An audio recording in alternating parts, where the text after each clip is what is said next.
Hey everybody, Helena here, Kelly over there, and Alison in a different room. So welcome to Speaker Insight, where we help speakers, authors and coaches to build a business on your terms. So the whole thing that we're up to today is something that I think a lot of people are actually really excited about.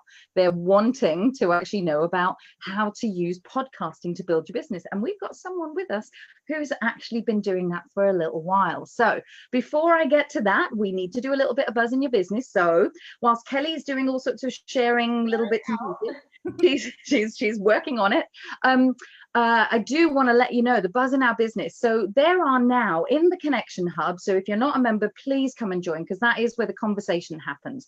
The teaching, the broadcasting, everything else happens on the Speaker Insight page. But honestly, the conversations and the opportunities, and there have been several of those this week, are all happening inside the Connection Hub. So come and have the conversation in there. But we've got 3,500 members, which is so, and that coincides really nicely with a little bit of the buzz in our business. So we need your help with that as well. So put your own buzz in the business in the comments, because we like a little bit of that. But we need your help with it, because we actually launched the Hub Library last week. And the Hub Library, you can not only put your own book in there with a little sentence, this is my book and this is what it's all about and why you should read it, but for those speakers, authors and coaches, you know, what are the books that really just are the bee's knees for you, the ones that you recommend, the ones that you probably have 3 of on your shelf so that you give one away whenever you're actually doing something. That's what we're looking for. You can go into the library itself, add your title in, add the author in, and just put a little description about why someone should read it. So it's there as a resource for you. And we're really excited about it, because so many people share so many great resources and they can get lost in a feed. So we thought we'd just create a space where you could put them all together. And it's nicely categorized. Each tab, you've got a book for speakers, all the speaking books, books for writing, and books for coaching, and then your own book. So whatever category you fall into, there are resources. And please keep adding to them, right? Is it structured, Kelly? Of course it's structured. How amazing. And Kelly, what's the buzz in your other business? Oh yeah, so one exciting thing that happened this week, which I'm very excited about, is my speaker agency had a revamp this year.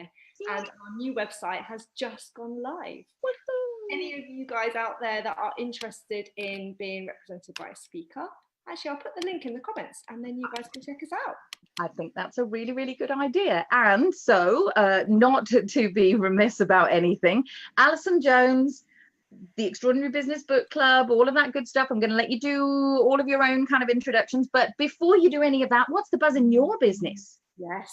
Right. Remind me how long I've got again.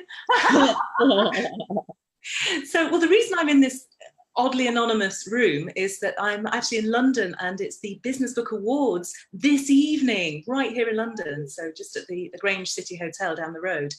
And I'm the head judge at the Business Book Awards, so I've been walking around not able to sort of say anything to anybody for the last couple of weeks. I'm just terrified about blurting something out, so I'm quite nervous. I know. So yes, at some point tonight, very, very late tonight, far too late really, I have to make the ultimate award. So they're going to announce all the category winners, and then I've got to present the Business Book of the Year award. Oh. So everybody else will be, you know, drinking wine and having fun, and I'll be doing that thing that you do just before you go onto stage for the whole night. But I'm not bitter, so that's good. So that's really buzzy. That's really exciting. And another one, quick. Yeah. Put another one in. Put another one in. Let's give a shout out to some of the award winners that we know in our hub members. So we've got Michelle Carville, we've got Katie Brockhurst. I think there's a few more in there that are nominated. Just to be really clear, these are shortlisted. Yes. Shortlisted. The award winners are being winners. Just to get that really clear. So, yes, I'm sure you've got a few. It is very exciting. And yeah, I just last weekend I was setting up a new e-learning platform, which is tentatively called PyQ, which is lots of fun and techy and lovely, but it means that we can support our practical inspiration authors with lots of stuff that at the moment I'm saying sort of 50 times over. So we're doing really geeky stuff like, you'll love this, you guys, like permissions and indexing and referencing, you know, all that kind of good stuff that you need to do when you're writing a book. But also I'm going to be running my proposal challenge, which starts again. So I'm doing a 10-day business book proposal challenge. That's coming up on the 29th of April. And I've completely rewritten the whole thing. It's been over 3 years now. So I've taken it all over onto the new e-learning platform. So, you know, what could possibly go wrong? It'll be No. What can possibly go right? How does it get any better than this? I know. I'm going to put the link, actually, Alison, to your website so people can check out that proposal challenge straight away, because I know it's going to interest the authors in our group. And I have to say, so actually having kind of gone through the process about 3 years ago, 2.5 years ago, it is a really beautiful, I'm going to use that word again, structured process, which is really good. So now we've been talking about all sorts of things that are unrelated to podcasting. So let me actually do a mini, because everyone's probably like, hang on a minute. You promised me podcasting. It's a con, I tell you. So, so you are interesting to our hub members, partly because you're a publisher. I'm absolutely sure of that. But you've built your business mainly through the medium of podcasting, which is why we invited you on here. Like, we'll probably have you back for several of the other things by the sounds of it. But, you know, really sharing your gems of insight. And before you do that, tell us a little bit about your journey to becoming a publisher and why you're choosing kind of podcasting as your marketing tool. So I've been a publisher all my life, you know, pretty much. I graduated and I was writing a book for Chambers and working in Waterstones, that's the sort of the two pointy ends of publishing, the book selling and the writing. So it's quite a good start. And then I joined Chambers kind of, you know, within a year of graduating. So I've been in editorial, I've been in publishing all my life. To be honest with you, I would probably still be in traditional publishing were it not for the fact that Macmillan decided to move from Basingstoke to London. I didn't want to move to London. And also I thought that traditional publishing was a bit broken because, you know, the whole kind of concept of selling content for money, it feels a bit 20th century. And the whole point now is, you know, so I was going to leave publishing and I retrained as a coach. That's what I was going to do. And then I'm a bloody awful life coach, but a very good business coach. That was what I was focusing on. And all the business owners who I was, you know, using as practice clients, that sounds terrible, you know what I mean? As soon as they found out that I was a publisher, that was all they wanted to talk about. And I just thought that's really interesting. So that's kind of how Practical Inspiration came around.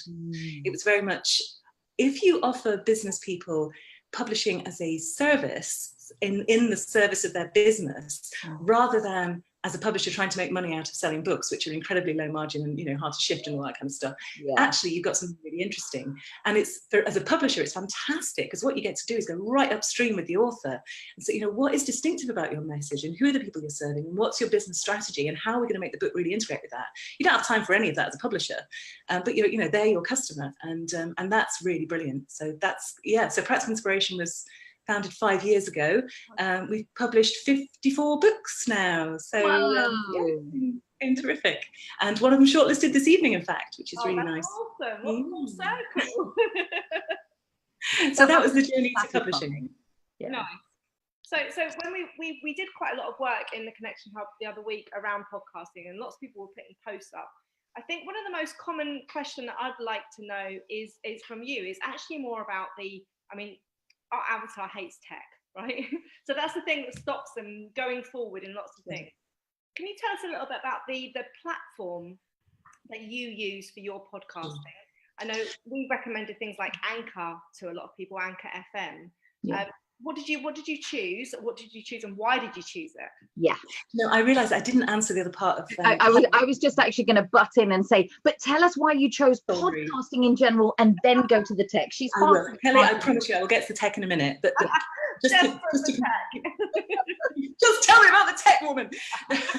So in terms of the podcasting, honestly, the reason I started podcasting was that I wanted to find a publicly accountable way of getting my bloody book written.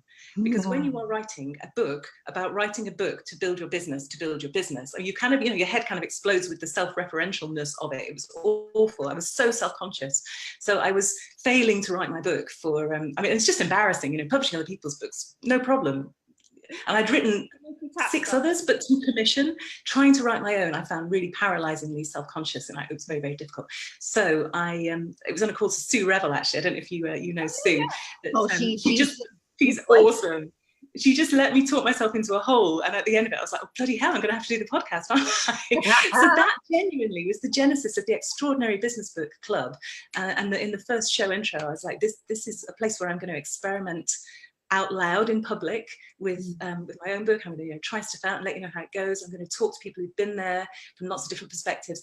At the beginning, I didn't actually care if anybody was listening, honestly, because it was just such a brilliant platform and medium for me to ask brilliant people interesting questions and hold myself accountable, because once I'd done that, once I'd said I'm writing this book, it's going to be published, I had to do it, and that worked really, really well. So there was a real kind of intrinsic, you might call it selfish, I'm going to say intrinsic sort of reason for doing it. And I think that's publishing books and podcasts do go together really well, especially if you're an extrovert, because writing it can be quite a lonely business, and when you're doing the podcast and you've got that rhythm and that routine and you've got this platform to have that conversation with people, that's a great way of seeding ideas and generating new ideas and giving you material on a kind of regular basis, which was great for the book. Yeah, and feeling connected, right? Feeling connected with your audience or the peers that are supporting or the professionals. It's nice. You're not doing it alone. No. Yeah, exactly. It's such a brilliant thing. It's all about relationships and content, and what's better than that. So shall I come on to the tech question now? Yeah, I was actually just going to say, and it sounds like such a familiar story. That's why we set up the Connection Hub on Facebook, because it's exactly that. It's the lonely kind of thing. So I think a lot of people on here will relate tremendously to that. But yes, tell us about the tech. So I actually use Libsyn, which is a bit old school, and I used it because somebody recommended it. So my sort of podcasting tech stack, goes straight into this.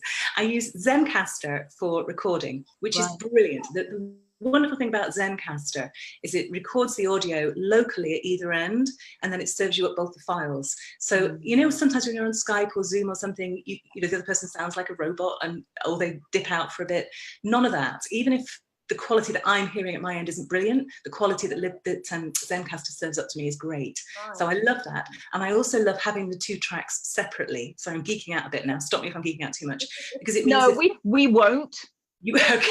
Everybody else might switch off, but we won't. But what it means is if there's a noise off in the background on one track, you can just kind of cut that out and you've still got the other person speaking and it's fine. So I know Zencaster's ace. So that's what I use for recording. And then I edit in Audacity, which is a fabulous free editing tool. I don't know anybody who uses anything else, frankly. It's terrific. And then from that, I generate an MP3 file and a WAV file. The MP3 file goes to rev.com for transcription, which they do in like 8 seconds or something. It's bonkers, and it's so fast and so accurate, and $1 a minute, and best $1 a minute you'll spend. Good rate, isn't it, rev.com? Yeah, they're ace, aren't they? I'm so impressed with them. And the reason I do the transcript is partly because it makes it a lot easier to write the show notes for me. I've got something to skim. Partly because it supports a different learning style. Some people like to listen, some people like to skim the transcript. And it's also ace at SEO because every week you're putting up lots of long form content which Google loves, and it's stuffed full of your great keywords, and that's great for kind of discoverability of your platform. So that's, I think, a good reason to do it. And also if you're writing a book, having the transcript really helps. Yeah, good point. Yeah, or a blog or anything, if you're using that content in some other way, it's just so much easier having the transcript, because it's just easier to work with than having to sit and listen and kind of type things out. So I really recommend getting the transcript done. And then just before the show kind of goes live, because I can do the interviews quite a long way in advance, I record an intro and an outro, topical stuff that's going on at the time, stitch it all together in Audacity, export it to an MP3, and that's what goes onto Libsyn. I create the metadata in Libsyn. Say again? How do you spell that? Libsyn, Libsyn, Liberated Syndication, Libsyn. Nice. I am looking at Podbean, actually. I might move over to Podbean. Yes. I was having a bit of fun with Podbean the other day. I was having a small geeky down the rabbit hole moment with it. So I quite like it. It's a bit cheaper. It looks a bit slicker. I think Libsyn are sitting on their laurels a little bit because they've just been around for so long and they're so well established. I like the way that Podbean have got better discoverability of the podcast on there as well. I like that they're doing that. I mean, SoundCloud is another really lightweight option. I'm not going to go down that route because I think it's got quite the same functionality, but if you're starting off, I think SoundCloud's a really good place to look as well. Yeah. And I know I've recommended quite a lot of people to use, as I said before, Anchor, because... Yeah, Anchor's good. Messy FM is another one. Which one's that, sorry? Messy FM. CFM. So I'm just putting all of these in the comments for the people. Brilliant. Like, honestly, people are just going to be like, oh my word, this is going to be a re-listen job, I reckon, in a good way. Because we're talking too fast. They'll listen to it at 0.75 speed or something. Yeah. What I like about what you're saying is you're saying choose one where you can actually you can mash stuff together, so you can have your stings or your intros and outros. But the key thing is you're saying about is repurposing that content. Yeah. Formats. So. You know, it depends why you're doing it. And to be honest with you, we've sort of leapt into the tech. In a minute, I think we should pull out and just talk about the strategy stuff, because that's really important too. But I know you want to get the tech stuff out of the way, Kelly, so we'll finish that. So what Libsyn does basically, it's the RSS feed. It syndicates out the content to all the different platforms out there. So whatever podcast platform people are using, Libsyn serves it up. And of course, iTunes is the main one, but you know there are others. So that's really helpful. And also I pull the embed code off Libsyn, and then I put that into a WordPress site, which is my show notes. So extraordinarybusinessbooks.com. That's my own site. Every week I put up the show notes with the transcript and the embed of the episode, and all the links that we talk about in the transcript are sort of made there as well. So Libsyn serves me as much as it does all the others. And I think that's probably it for the tech stuff, actually. What about microphones, Hum? Because obviously audio is so important. Well, it's funny you say that, but I started off literally with my MacBook mic. I just spoke into my MacBook, and about 4 episodes in, somebody went, oh, what mic are you using? His quality's really good. Yeah, that would be none. But I did succumb, and now I have a Rode NT USB, and I love it. I'm obviously not using it now because I'm not at home. Yep. But I do notice the difference. I have to say, you know, that when I was away at the weekend, I was recording my intro and outro, and I could hear the difference. It just didn't sound quite as polished, quite as mellifluous. So I do love my mic now. But honestly, I would not let that stop you. If all you have is an iPhone, you can start podcasting. You know, don't go, oh, well, I'd love to podcast, but I haven't got a nice mic, so I'm not going to do it. You know, none of that. Just get on with it. Yeah. So I'm going to ask a question before you get to the strategic piece, just because I suspect that hearing the gorgeous way in which you think about everything, like, you know, you are providing people in their learning styles how they might actually want it in that way. I'm actually a big fan of your show notes, so I'm actually more of a read than a listen girl, so I actually really appreciate it, you know. But so if somebody is a guest on your podcast, let's go to that bit, because one of the things that we like to do is to make sure that people are prepared for it. So what do you expect them to have available? What makes them attractive? What assets do you look for? How do you choose? So it's primarily authors, but not exclusively. I mean, my mantra is somebody with something interesting to say about the business of business books. So I've had publishers on there, publicists, futurists, a couple of readers as well, actually. I had Raj Nair, who's the CEO of Ford, just because somebody recommended him, and he's a thoughtful reader and a curator of business books. Nice. So what do you look for? So it's a practitioner sort of angle. So it's quite broad. When I started, and I think this is probably the trajectory of everybody who does a podcast, you start and you're scrabbling around in your network, you know, who can I ask and who will come on, and exactly who will do it for me. So obviously as a publisher, you've got a bit of a head start. So I had to go my own, which is great. And as I've been publishing all my life, I could pull in a few kind of, you know, favors there as well, which is quite useful. And then one of the best things I ever did was introduce the question, who else do you think I should talk to? Who would be a good guest for the show? And do you know what? It's like a magic question, because it's suddenly opens up your guests network to you, and they don't want to say somebody lame because that reflects badly on them, so they say somebody really good, and then you can say to that really good person, so and so sent me, and then it's really hard for them to say no. So it's, I mean, that sounds really cynical, but wow, it was a really, really powerful way. I mean, I got Robert Cialdini, actual Cialdini, you know, nice. I know, that's his publisher said, oh, you should talk to Bob. I know, right? And Seth Godin, I approached directly, weirdly, And it took me a long time because while I hadn't approached him, he hadn't said no. And he was one of my kind of people that I really wanted on the podcast. And it was Karen Skidmore said to me, you know, JFDI. And I sent him an email. And within seconds, he'd responded and said, sure, that sounds really fun. Let's do it. Amazing. So you never know. When you have the podcast, you have the platform. And when you reach out to somebody to say, would you like to come onto my podcast? You're kind of reaching across at an equal level, even if you think they're really kind of out of your league. Having that platform puts you in a really kind of creative, interesting space. And particularly if you're going after people who've got a book to promote, why wouldn't they? You know, it's no skin off their nose. It's half an hour on a phone call talking about stuff that they love. And it's really powerful. But that little question, who else should I speak to? I commend that to you.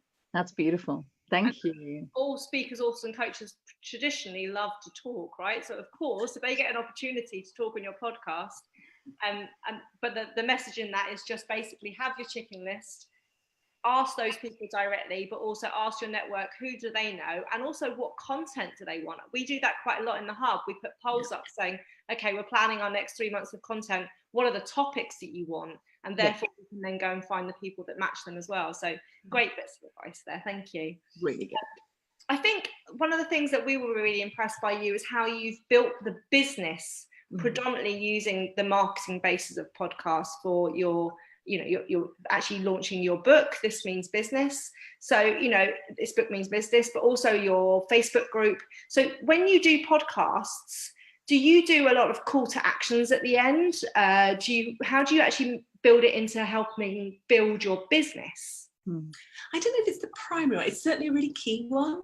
And even before you get to the call to action, what I've really noticed is for people who come for mentorship, for the high level coaching stuff that I do and for publishing as well, very often they just come and say, oh, I've heard your podcast, I really want to work with you. Right. And it kind of, you don't have to have the sales conversation. They're just like, when can we start? Which is amazing. So there's no particular call to action there. It's just being who you are, doing what you do, saying what you find interesting consistently, and then people sort of find you. And I'm going to say fall in love with you, because that is actually the phrase that somebody said to me. It's just, oh, I just fell in love with the way you do it, and I wanted to work with you. And I'm like, wow, that's not a call to action. That's just being visible and consistent and showing up. It's just showing up week after week, so that's quite interesting. But the call to action stuff, I definitely, whenever I've got something going on, so the proposal challenge, obviously I'll put the link in the show notes every week, and when it's coming up, I'll be saying to people, don't forget, got the proposal challenge coming on. I don't particularly, because I guess for the publishing, we haven't got that kind of same sense of urgency. It's just, I should probably do a bit more of a call to action on publishing, actually. It's a very good point. But, the mentorship program, I'm actually moving it now to a more evergreen model, but it was a 6-month, kind of cohort. So when that was starting, I was talking about that as well. But the podcast works really well, partly on its own terms, but also partly because it's part of the whole piece. So the book, the website, the 10-day business book proposal challenge is one of my best lead generators, because it's that, why wouldn't you do that? It's very low price, it's very low risk, it's got a real kind of tangible, complete outcome. And then it leads on to working with me, in the boot camp and publishing and so on. So all that stuff, you have to really, I use the curve model a lot. If you don't know Nicholas Lovell's The Curve, again, put that in your library. That's a flipping good book. It's good point. It's brilliant. And I interviewed him on the podcast, actually, so I can't remember what number, but if you search for Lovell on Extraordinary Business Books, you'll find it. And it's such a lightweight, it's like you're bringing in people down the bottom of your curve with your free stuff. This is what they find, this is your footprint, if you like. Primarily digital, because that's how people discover things, but not exclusively. Your book's a little way up there. Nobody's going to buy your book unless they've got a reason to. And then your high ticket stuff's at the top. But it's about making it all consistent, making the sort of the sense of who you are and what you do just feel really consistent and have integrity through the whole thing, and making sure that what you put out at the bottom with the free stuff is going to bring in the right people who are going to move all the way up the curve to the top. That was a very long answer to a short question, sorry. No, but what I really, really love about that is, of course, Kelly and I are sat here going, yes, this is exactly why we invited you, not somebody else, on here, because it's the story that we tell over and over and over again. The framework is at the heart of everything, and the user journey comes out of the framework, and that's all we say over and over. And did you hear the word avatar has crept in? But also, what one I'd like to ask one extra question, because you said the word consistency, which is what we say with all content that we teach people to put out there. How frequently do you do your podcasts, and do you do them? Does it go out on the same time every week, every time you do a show? It does. I mean, I'd love to say this is because consistency is important. I think it's probably just because I lack imagination. But when I set it up, I did it weekly. That my podcasting hero was Joanna Penn, and actually, if you're in the market for podcasts about the creative pen is ace. Side story: I asked Joanna, because I know her from publishing. We've spoken together at conferences and stuff, and I said to her, "I do my podcast. Will you come on my podcast?" And she went, "Alison, I'm not being funny, but will you ask me after you've done 15 episodes?" Because she got so sick of people who've gone, "Oh, I'm going to launch a podcast," and then it just many podcasts just die a death. So I just started doing it, and I was committed to it, and it was open-ended. And I don't regret that, honestly, because I bloody love it. I really do love it. But I always say to people, if you're not sure, if you're thinking about doing a podcast, a really good way to start is to do a series. Yes. Because then, if you finish after the end of the series, you've done what you said you're going to do, and that's fine. And it isn't a sense of, I just couldn't keep my podcast up. It's like, well, no, I did my series. And if you love it, you can do that, and you can just keep going like that. And that also gives you, cleverly, the opportunity to have a little rest between series, which I'm happy to put. So I just go every bloody week, Christmas Day, all of it all goes out there. And it goes out at 5 o'clock in the morning from Libsyn on a Monday, and then that feeds directly into my newsletter, which goes out at 7 o'clock in the morning on a Monday. I'm terrible. There would be people who would do analysis on what was the right time to do it. I'm just like, that's a really convenient time for me. I'm going to do it then, and that's when it goes out on your terms. It's one of the biggest concepts that we actually kind of have. We use the on your terms sense check for all of this, so that nobody does anything that is, we serve people, but we do it on our terms, and it's that, isn't it? Yeah, it is. And Saturday morning, because I wake up early, I'm an early person, the rest of my family not so much. So Saturday morning in my pajamas, cup of tea, record the intro and outro, job's a good one, and that works really well for me. Beautiful. Kelly recognizes that one. Not Saturdays for her, but Kelly recognizes that one, I reckon. It's all good. Really before 10 o'clock. Yeah. So are there any other, like, there were a couple of sneaky good tips that kind of came in there. Any more? I'm pretty certain everyone's going to be lapping this up. In terms of, I think the niching thing. So before you start a podcast, before you go, "Oh, podcasting is really cool, I'm going to do a podcast," it's like anything. And before you write a book, particularly, this is a big investment of your time and your energy. Do the groundwork. Think about strategy. Why are you doing it? Because it has to have a reason for you as well. So, for me, it was just about getting the book written. Now it's the intrinsic joy of the thing, but what's it going to do for you? Is it about expanding your network? Is it about getting you in front of people you want to get? Is it about research? What is it that's going to give you? So think about that. But also, equally importantly, think about what's in it for them. Yeah. So who are the people that you want to be listening to this thing? Yeah. Why are they going to come to you rather than another one? What's your kind of distinctive promise or hook, or what angle are you taking when you look at stuff, and how does that fit with the rest of your business? Because you could carve out a lovely podcast niche that's got nothing to do with what you can actually upsell from it. So it's about think about if it's in the curve, what's the call to action, where, all that good stuff, but get that strategy stuff right. And do you know what the exciting thing about podcasting, one of the exciting things about podcasting, is that you can still stand out. It's really hard these days to start a blog and get any traction, because there are millions, literally millions of them out there. There's less, it's about 500,000 podcasts, I think, and honestly most of them have sort of tailed off. So you can still be really distinctive, you can still kind of find a niche to own, and that's quite a gift these days, when there's so much content swimming around there, and it's so much less technically challenging than doing video, and you can do it in your pajamas with no makeup, which is ace. What more could you want? And in order to stand out, Alison, do you think it's important that people have a URL that's linked to their podcast name rather than just their main business? And I know you have a Facebook group for the Extraordinary Business Book Club, which is linked to the podcast. You put your podcast in there. Is that important if somebody wants to use the podcast in a similar way that you've done to profile your business and to actually help people aware of what you do? I think you just said it. It depends on what you want to do. So if actually you just want to do the research piece and so on, then maybe just put it out on SoundCloud and people can find it there, or Podbean, or whatever, or iTunes.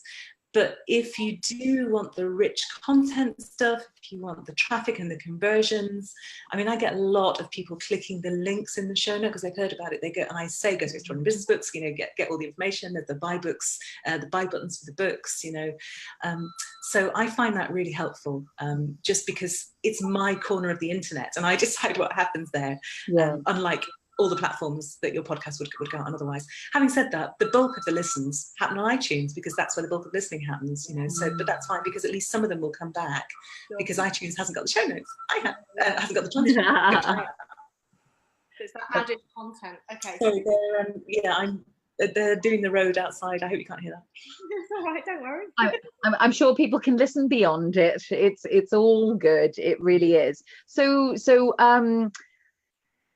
this is probably a rude question to ask, but have you got a favourite ones that you've done? Those are my favourites. You're so mean because you asked me. That's right. She's the nice one. I'm the mean one, and that's how it works. I tell you. As long as you don't tell anybody, okay? Okay. Only 2,000 people. I can't. I have a sneaking affection for it's quite a long time ago now, actually. Michael Neal, author of The Invisible. We've all got a bit of a crush on Michael Neal. What are you going to see? The guy's got a voice like melted chocolate. I mean, it's just gorgeous. But he was such a nice bloke, and he was like, it was very late at night for him, and he was in a hotel room. And he's like, no, it's fine, we'll do it. And he taught me so much as well, and that's always the real joy.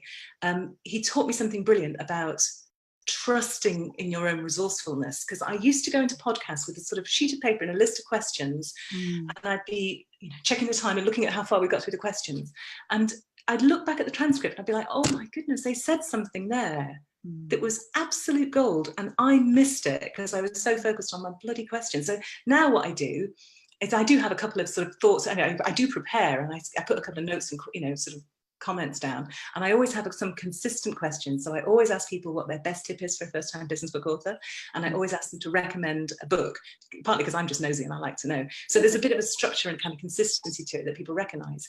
But other than that, I now I trust myself more, and I trust them more, that we'll just start the conversation and see where it goes. And it goes off in places I would never have thought to ask. So Michael Neal taught me that. He said that he forgot his notes when he was doing his radio show once, and he was completely panicking. And it turned out to be the absolute best show because he was forced to really listen and be in the moment and pay attention. So good. I think a lot of the people who will be watching this are normally their avatar, and we haven't started our podcast yet. It is on our list to do this year. It so is. we're listening to you as intently as the viewers are watching this Facebook Live, because we're listening to all your nuggets. We're writing everything down because we want to learn from someone that's done it before, and all those insight things that you don't get from just reading someone's how to set up a podcast. We want those intrinsic things, like your thing about the series that Sudha and people were saying, that's like gold dust for people that you don't think about before you set it up. So which I had. Exactly. Right. So I think with all of our lives, everyone that we bring on as guest experts, we're as intently listening as our viewers are, because we love the information that you share. And that's one of our values, right? Is that we're constantly learning and growing from our network, which is why the hub works so good, and it's a great place that we love to hang out. It is. So tell us a little bit, Alison, about I've put lots of links in here as we've gone, and I'm going to put a link into your own website. But also, I know that something's coming up in a couple of weeks, which is going to be of interest to a lot of the members, which is your masterclass. Can you tell us a little bit about that? Yes, I do podcast masterclass training for my mentorship group, and it just occurred to me that actually this was something that a long time ago I produced a kind of, this is my tech stack, this is what I do, kind of, podcasting notes cheat sheet, because so many people ask me about it. And then, slowly it dawns on you, this would be a really good training too. So I'm now offering it as a one-day workshop as well, and it's that whole piece. So it's a one-day business podcasting masterclass, and it very much is about, if you run a business, this is how you bake your podcast into. It's not kind of particularly hobbyist thing. It is about, how does it fit into that curve, into your strategy overall, your mix of products and services. So we're doing the strategy stuff in the morning and really thinking through how it fits in, what your niche is, what your distinctive hook is. I mean, in a sense, I do this with clients all the time about books. It's very, very similar. And if you're thinking about doing a book, then, obviously getting those two aligned is really, really important. Yeah. But there's that added complexity that if you have a business, you want your ideal reader and your ideal listener to be your ideal clients, and thinking about, what that looks like. So lots of strategy stuff and marketing pitching, and in a sense some of the stuff we do on the proposal challenge about just getting really clear and articulating what's so great about your podcast, and then thinking about how the logistics of how you're going to do it. So there's obviously a different way. I have the interview format. It's not the only one. There's the solo stuff, there's the round table, there's the co-host. There's lots of different ways of doing it. How long is it going to be? That kind of the why, the where, the what, the where, how, the who, all that kind of great sort of core stuff. And then in the afternoon it's all about implementation. So it's about actually learning how to record. We're going to talk a little bit about the kind of hygiene stuff, how you invite guests and how you make sure you've got it understood in the invitation and the response that you're recording this stuff and you're going to use it, because that's quite important as well. How to edit audio, how to upload to Libsyn, how to do all that kind of connecting stuff. I think I'm going to do Libsyn and Podbean. I was going to do Libsyn, but I think I'll do both of them because I think it's interesting to see both. And then a little bit about how you might use it in your own on your own site and in your own business, and how some ideas for using the content in your content strategy. So it's going to be a really good mix. I mean, I called my publishing company Practical Inspiration for a reason, and that's kind of my ethos. So yes, I hope it's going to be very inspiring and give you lots of big picture thinking, but you need to leave the day knowing how to actually do it and with the practical skills that you need. So that's the score. So it's going a bit deep. And that's 10th of April in London. Say that again, sorry. 10th of April in London. I realised I'd forgotten that bit, sorry. Yeah. And the link in the comments, guys. So I think it's basically going deeper on all the things that we've spoken about today. We understand the tech, but you're actually going to get hands-on and exploring how to use it. We understand who you're going to invite and the guests, but actually it's that, what do you write, how do you invite the email, how do you do the etiquette side of things. I've got a couple of questions. So Sudha here is saying that consistency is one of the things that she finds hard. So I know you've spoken about, going live, the consistency at the same time. Are there any other tips that you can help her with consistency so she can get her head around that? Yeah, I think it's easier to be consistent when you've committed to something and people are expecting it from you.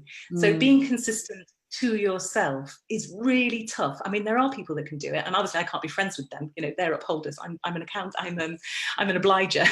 But do you know, Gretchen Rubin has brilliant analysis of personality types. There are some upholders who will just say they're going to do something and they will do it, and bless them.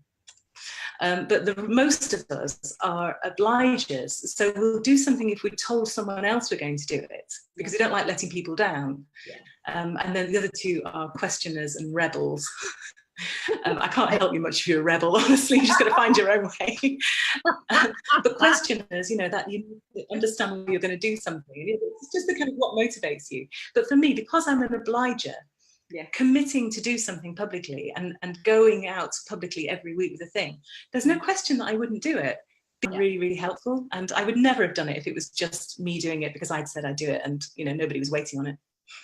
That's great. And I think that's the thing about having podcasts, is traditionally you have a lot of guests, don't you? And so if you're an obliger, you don't want to let your audience down, but obviously you don't want to let the guests down. So no. And I think people have said to me, do I have to do it every week? Could I maybe do it sort of once a quarter? And you probably don't have to do it every week. You could probably get away with once a fortnight, maybe once a month. But I just think, that the more regular you are, the faster you build up that. I think it's really hard to build recognition and to build a presence if you're not out there every week. Honestly, I'm sorry, that's probably not what you want to hear. But I think that's true from that perspective. But I think as a human being as well, it's much easier to keep something up on a weekly basis. Going to a yoga class every Monday evening is very different from going to one every other Monday, because you can let yourself off the hook so much more easily. It's like, I just won't bother, like the couch is looking very comfortable, thank you very much. And so it's easier actually if you're going to commit to something, and that's why we do actually kind of do the on your terms sense check. It's a step back. Am I willing to commit to this? Which is why I also love the series piece that you just said. What am I willing to commit to that I can actually be trusted with, because of course this is what people see of you as well. You know, you choose to do this because you want to be of service. Okay, well, how are you going to do that? And so it says a lot about you. It does. I mean, people don't just listen to what you say, they watch what you do, and that's right. so important. That's right. And so what episode are you actually on, Alison? Just released 158 yesterday. Congratulations. So yeah, 3 years, almost exactly 3 years. Amazing. That's a little tip, actually. Don't just go live with one episode. If you pre-do 3, 4, even 5, then you can put them all up live at the same time, and it means if somebody's listening, they've got another one to go to, and it means you're in there with a bit of heft. You don't just have one little episode on its own and nowhere else for people to go. Yeah. We've got Michelle Carver, who I was saying is one of the book finalists for tonight. She's planned to kick off a 12-week start, then she'll pause and get her next series together until she gets once a week going. So perfect, great to see that's going to be a start. Is it the Get Connected for Leaders, maybe? We don't know what the podcast title is yet, do we, Michelle?